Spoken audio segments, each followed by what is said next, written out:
Sorry for bringing you back here once again. Some topics are best discussed in private. Is this about the imposter?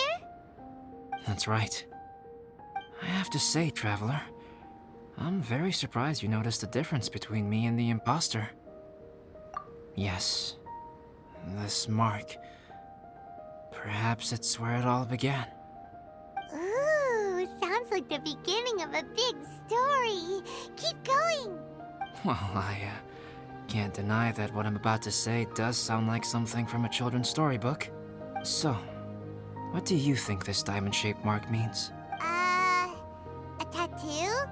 A crest? Something else? No. Consider it a birthmark. Have you ever seen an intricate glass ornament and wondered how it was made? Well, one method for crafting with glass is a technique known as glass blowing. Glass blowing is not a widely known art in Teyvat. For this reason, glassware made in this way is usually very expensive. As the name implies, glass blowing involves blowing air into a hole, much like blowing up a balloon. This type of glassware is known for having a pontal mark at the point where the blowpipe was inserted, where the hole was sealed at the very end. This mark is a sign that the item was crafted by a human hand.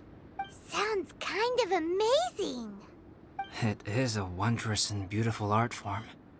Alice says that these marks are seen as proof of the maker's fine handiwork, the only flaw in an otherwise perfect work of art. My mark is something similar to this. The difference between synthetic and natural life lies in the directional flow of the life force. The energy of a natural life form flows out from within. That's why flower buds bloom and curled leaves unfold. And it's the very reason we watch in wonder at blossoming flowers. Creating life artificially, on the other hand, involves, to a certain extent, the introduction of an external source of energy into the embryonic life form. When the hole where the life force was infused is sealed at the end, it leaves a mark not dissimilar to the pontal mark in blown glasswares. The alchemical substance drips and spreads out in all directions, resulting in this rather ingenious diamond shape. Wow, so that's where it came from. This mark is a sign of my artificial origins, and proof of my imperfection as a human. I presume that the imposter intentionally avoided replicating this mark, so as not to become less than perfect himself.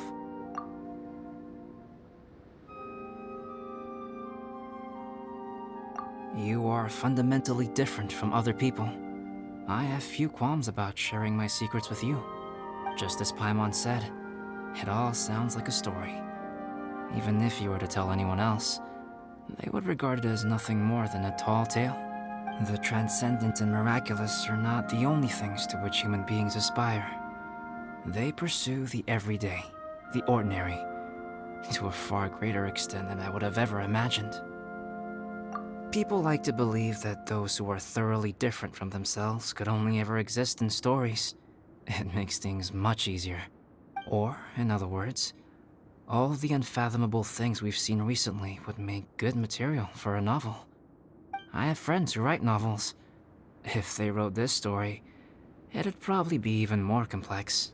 Making up stories is easy. Even Paimon can do that. Oh.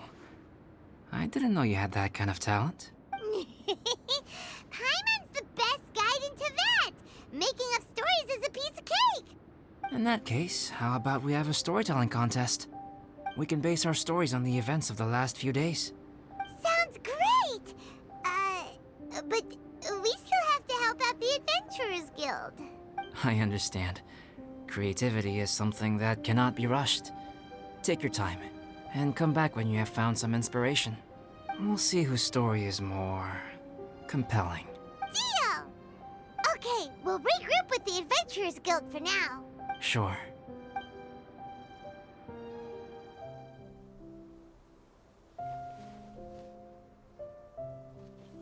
My story.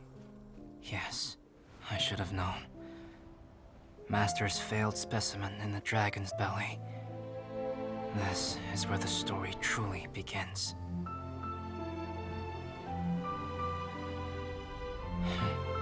If if we switched places? If you were the survivor? Then as the abandoned experiment, the failure of the primordial human project, I'd want to replace you too. I would replicate your appearance, study your alchemy, and create miraculous life forms to divert your attention. I would wait for the right moment, then dispose of you in the Traveler, the sole person to have known your secret. And then, I could finally experience the joy of being brought into the world.